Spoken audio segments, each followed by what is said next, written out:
Hi. Wonder ഫിലിംസിന്റെ കീഴിൽ Don പിക്ചേഴ്സുമായി സഹകരിച്ച് രചനയും സംവിധാനവും നിർവഹിച്ച ഇഡ്ലിക്കടൈ എന്ന സിനിമയെ കുറിച്ചാണ് ഇന്ന് ഞാൻ പറയാൻ വേണ്ടി പോകുന്നത്. ഈ സിനിമയിൽ ധനുഷ് ഉണ്ട്, അതേപോലെ അരുൺ വിജയ്, സത്യരാജ് പി, സമുദ്രകനി, നിത്യ മേനോൻ, ശാലിനി പാണ്ഡെ, രാജ് കിരൺ തുടങ്ങിയവരൊക്കെയാണ് ഈ സിനിമയിൽ അഭിനയിച്ചിട്ടുള്ളത്. അപ്പോ ഈ ഒരു സിനിമയെ കുറിച്ച് പറയുകയാണെങ്കിൽ ഇഡ്ലിക്കടൈ എന്താണ് ഈ സിനിമ എന്ന് ചോദിച്ചു കഴിഞ്ഞാൽ നല്ല രസമുള്ള ഒരു സിനിമയാണ്. എനിക്ക് ഭയങ്കര ഇഷ്ടപ്പെട്ടു. അത്യാവശ്യം നല്ല ഇമോഷണലി സീനുകളുണ്ട്.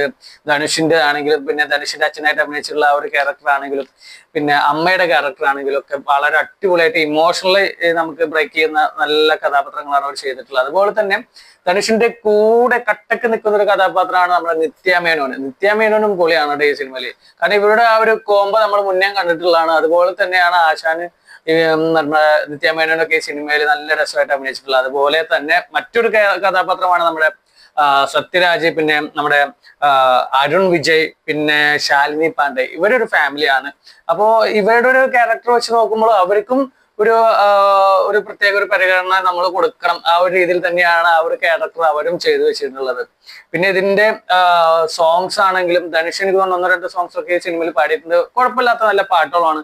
പിന്നെ കണ്ടിരിക്കാൻ പറ്റുന്ന നല്ലൊരു ഫാമിലി എന്റർടൈൻമെന്റ് മൂവി തന്നെയാണ് കേട്ടോ ഈ ഇഡ്ലിക്കട എന്ന് പറയുന്നത്. ഇതിന്റെ കഥ വളരെ സിമ്പിൾ ആണെങ്കിലും പക്ഷെ നമുക്ക് ഒരു രസമുള്ള ഒരു സിനിമയാണ്. അതായത് അച്ഛൻ പാസം അമ്മ പാസം തമ്മിൽ കൂടുതലും ഈ ഒരു പാസത്തിന് കുറച്ച് എക്സ്ട്രാ ഫീലിങ്സ് കൊടുക്കുന്നതാണ്. അതുപോലെ തന്നെ ഈ സിനിമയിലും കൊടുത്തിട്ടുണ്ട്. ഇവൻക്ക് അച്ഛനോടും അമ്മയോടും വരുന്ന ഒരു സ്നേഹം വീണ്ടും കാണിക്കുന്നുണ്ട്. അതുപോലെ തന്നെ ഇവന്റെ കൂടെ പഠിച്ചിരുന്ന ഒരു പെൺകുച്ചായിരുന്നു നമ്മുടെ നിത്യമേനോൻ 9ാം ക്ലാസ് വരെ.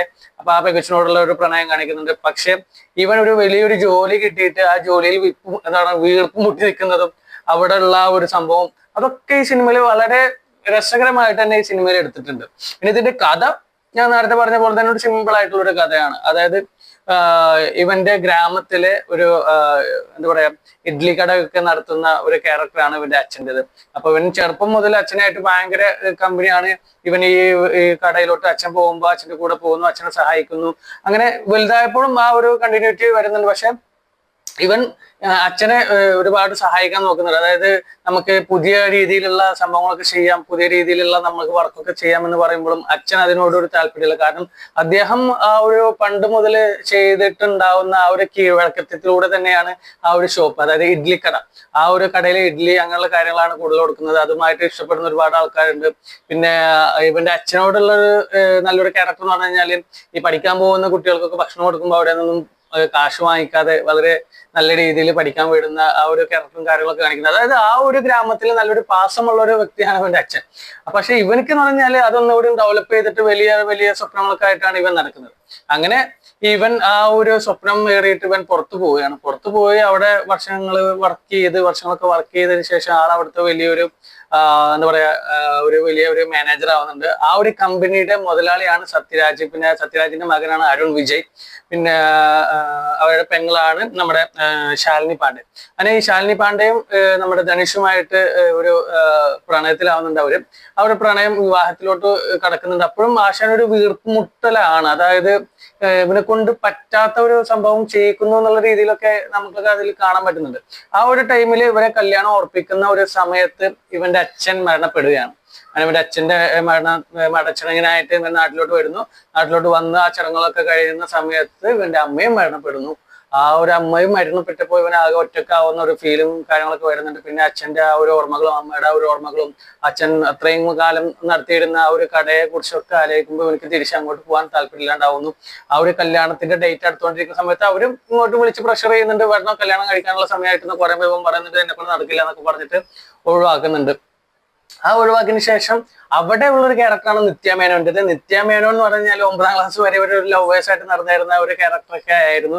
അത് വീണ്ടും ഇവനെ കണ്ടപ്പോൾ ആ ഒരു പ്രണയം ഇവൾക്ക് വീണ്ടും തിരിച്ചു വരുന്നുണ്ട്. അങ്ങനെ ഇവന്റെ അച്ഛന്റെ ആ ഒരു കട നടത്താൻ വേണ്ടി തീരുമാനിക്കുകയാണ്. ആ ഒരു കട നടത്താൻ വേണ്ടിയിട്ടുള്ള കാര്യങ്ങളും മുന്നോട്ടുള്ള കുറച്ച് സീനുകളൊക്കെ ഇതിലൂടെ കാണിക്കുന്നുണ്ട്. പിന്നെ അത്യാവശ്യം കുഴപ്പമില്ലാത്ത പാട്ടുകളൊക്കെ അതിലിടക്ക് പോകുന്നുണ്ട്. ആ ഒരു സമയത്ത് ഈ അച്ഛന്റെ കടയുടെ തൊട്ടടുത്ത് തന്നെ നമ്മുടെ സമുദ്രകനി ഒരു പൊറോട്ട കട നടത്തുന്നുണ്ട്. ആ പൊറോട്ട കടയുടെ ഒരു കച്ചവടം കച്ചവടം കുറയുന്നത് ഇവന്റെ അച്ഛനുള്ള ആ ഒരു ഇഡ്ഡലി കടയുടെ ഒരു ഇത് കൊണ്ടാണെന്നുള്ളത് മനസ്സിലാക്കി ആ കട വാങ്ങിക്കാനൊക്കെ ശ്രമിക്കുന്നൊക്കെ ഉണ്ട്. പക്ഷെ ഇവൻ അതിനൊന്നും തയ്യാറാവുന്നില്ല.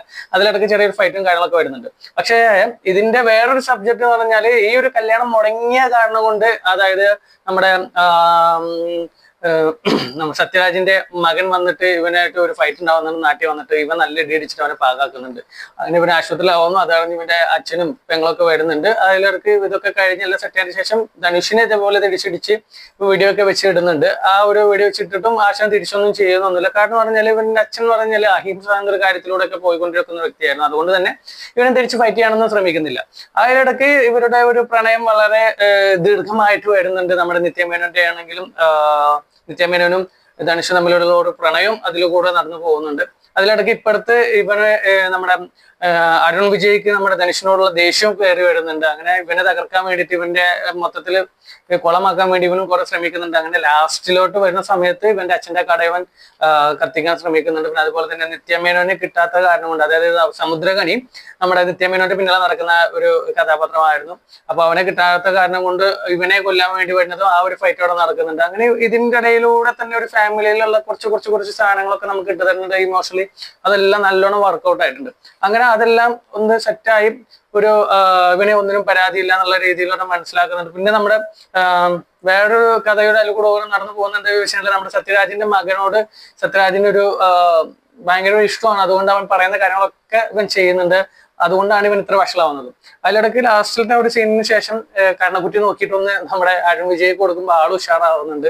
അങ്ങനെ ഇവര് തിരിച്ചു പോകാൻ വേണ്ടിയിട്ട് ഇവന്റെ കടയിൽ വന്നിട്ട് സോറിയൊക്കെ പറയുന്ന സമയത്ത് ഇവന്റെ കടയിൽ നിന്നും ഭക്ഷണം കഴിച്ചിട്ടൊക്കെ പോവാന്ന് പറയുന്നു. ഇവർക്ക് ഒരു പനിഷ്മെന്റ് കൊടുക്കാൻ പറയുമ്പോൾ അവിടെയുള്ള ഒരു ആട്ടുകല്ല് വെച്ചിട്ട് കൊണ്ട് നടക്കാനൊക്കെ പറയുന്നു. ലാസ്റ്റ് ചെറിയൊരു കോമഡി സീൻ, എല്ലാവരും നല്ലൊരു ഫ്രണ്ട്ഷിപ്പിന്റെ രീതിയിലൊക്കെ ആയിട്ടാണ് ഈ സിനിമ എടുത്ത് അവസാനിപ്പിച്ചിട്ടുള്ളത്. അപ്പൊ ഈ സിനിമയെ കുറിച്ച് പ്രത്യേകിച്ച് പറയുന്നുണ്ടെങ്കിൽ നമുക്ക് കണ്ടിരിക്കാൻ പറ്റുന്ന ഒരു one time entertainment family movie ആണ് ഈ ഇഡ്ലിക്കട എന്ന് പറയുന്ന ഒരു സിനിമ. എനിക്ക് നന്നായി ഇഷ്ടപ്പെട്ടു. അല്ല പാട്ടുകളാണെങ്കിലും സീക്വൻസ് ആണെങ്കിലും എല്ലാ കാര്യങ്ങളും എല്ലാവരും നല്ല അടിപൊളിയായിട്ട് തന്നെ അഭിനയിച്ചിട്ടുണ്ട്. അപ്പൊ നിങ്ങൾ ഈ സിനിമ കണ്ടിട്ടില്ലെങ്കിൽ കണ്ടിട്ട് എന്തായാലും കമന്റ് അറിയിക്കുക. കണ്ടോരുണ്ടെങ്കിൽ ഈ വീഡിയോ വന്നതിന് ശേഷം എനിക്ക് കമന്റ് ആയിട്ട് അറിയിക്കണം. അപ്പോ നമുക്ക് അടുത്ത സിനിമയുടെ വിശേഷമായിട്ട് വീണ്ടും കാണാം. ഇപ്പൊ ഓക്കെ, ബൈ.